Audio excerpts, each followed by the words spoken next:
Brooke Fremouw here, certified trauma support specialist and adoptive mom to 11 children. And today we're going to talk about resilience in parenting.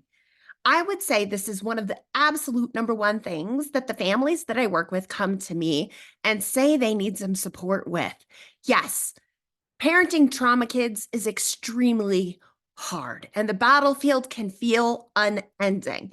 And so, as parents, we are putting ourselves out over and over and over again all day long, every single day, with very little break and reprieve, especially mentally and emotionally. And it is exhausting. Between fatigue and fear, parents come to me at the end of their rope, wondering if they ever even had a rope, because perspective is tainted so badly by the level of fatigue that these parents are feeling. If that is you, this video is for you. And let me start by saying, I have been there. Not only have I been there once, I've been there a couple of times, as you can imagine, having 11 adopted trauma kiddos that have come at all different ages into our beautiful family. And guess what? I'm standing here in a season where I don't need to put on my resilience. And one day you are going to be too. So let's look at 3 key things that you can do to help you endure the hard season that you're in. Are you ready? Here we go. The first thing is having a shift in perspective. So many times, what we're feeling and experiencing is so painful and so heavy that we don't want to embrace those feelings because literally, if you start to break down, you don't know that there's any end to that. And you've got to be able to get back up and keep going. The battlefield is right in front of you. So, taking time to have feelings for yourself doesn't seem like a realistic thing. Therefore, we reject all of that and just look for a light at the end of the tunnel, right? Like, I don't want to be here, get me there. For me, oftentimes it's, I just want to be on an island, right? And so, some parents, I just need my child to be an adult so that this pain will go away and they can function on their own because I can't keep functioning for them. Right? So if that's you, a shift in perspective is where we start. First, recognizing that though this season feels eternal, it is temporary.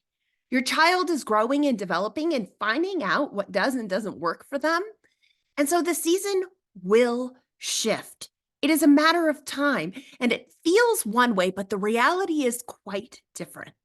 I remember specific seasons with specific children where I was like, I just can't, I just can't, I just can't. And guess what? Every day I got up and I did. And every day my child got up and she did too. And before long, the season shifted, right? And yeah, it was a back and forth yin yang. I didn't have the skills then that I have now. And so that girl, like we worked it out together a lot. But the reality is that the season was temporary. So don't allow your feelings to lie to you and make it feel like a life sentence. Secondly, excuse me, it's not about us as parents. And that also feels different than the truth of the situation. When your child says, "You're not my mother and I hate you," feels very personal, doesn't it? It does. When your child is doing things to create pain and chaos in your world, intentionally, blatantly toward you, it feels like it's in a rejection to you and that it is about you and the relationship with the child. But I can tell you, and a lot of my kids looking back would stand here as young adults today and tell you it was about what was going on in them.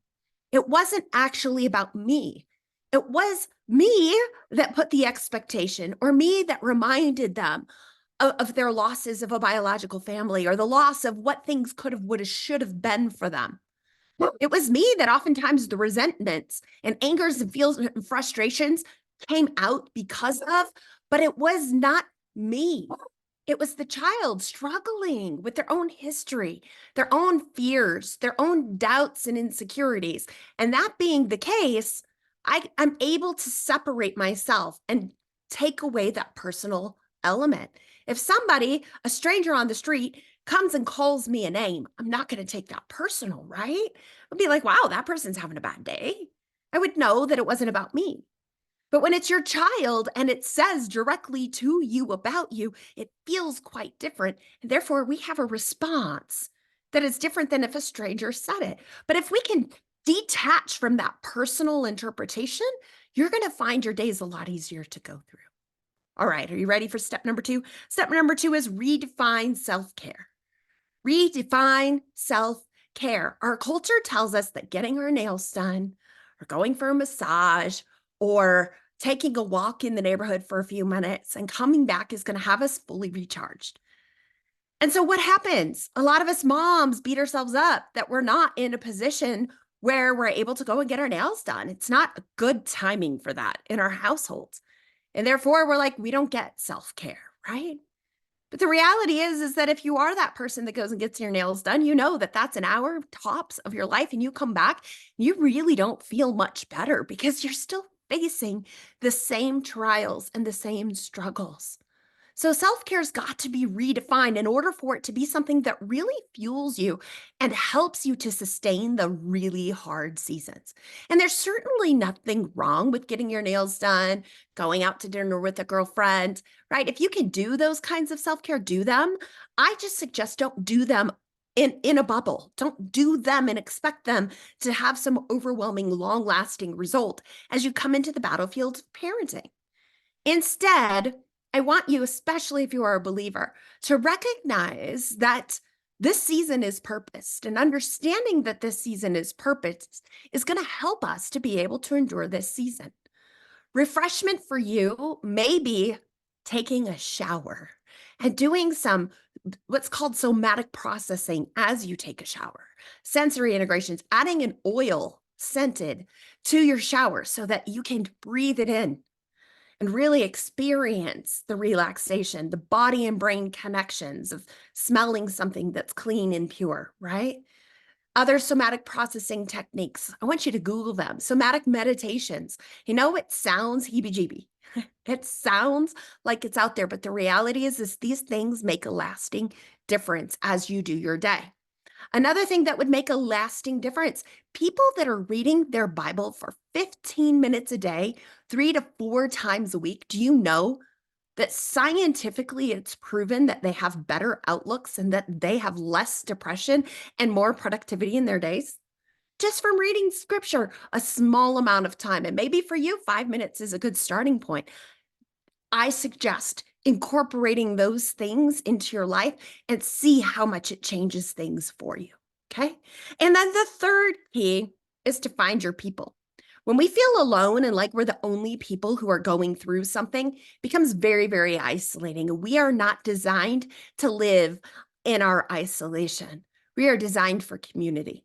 And so oftentimes by the time parents find me in their walk through trauma, they feel like, guess what? My family doesn't get it. The teachers don't get it. The therapists don't get it. I've lost my friends. I feel completely misunderstood. And the reality is nobody understands my world, and I'm not safe to go anywhere. Everybody has well-intended advice, but that advice is not rooted in our truth. If you're there, I want you to know that you have found your people. TheTraumaMama.com is where you can find me. My link for the Facebook groups that I'm in. Journey University is all parents that are working hard with the same understandings of what it is to wake up every single day and walk in this battlefield. Whether you're just seeking connection or whether you're seeking resources, I am here for you. And believe me, I've heard it, I've seen it, I've probably parented it. And so the reality is that you are not alone. And what you're going through, as hard as it is, and as extreme as it is, and as big as your intense feelings are, other people have done this, and they can relate, and they can be that soft place for you to land. So let's recap 3 things that can help you walk through resilience in parenting trauma-exposed children. Number 1 is a shift in perspective. Number 2 is redefining self-care. And number 3 is finding your people. Thanks so much for tuning in. Don't forget to subscribe. Bye-bye.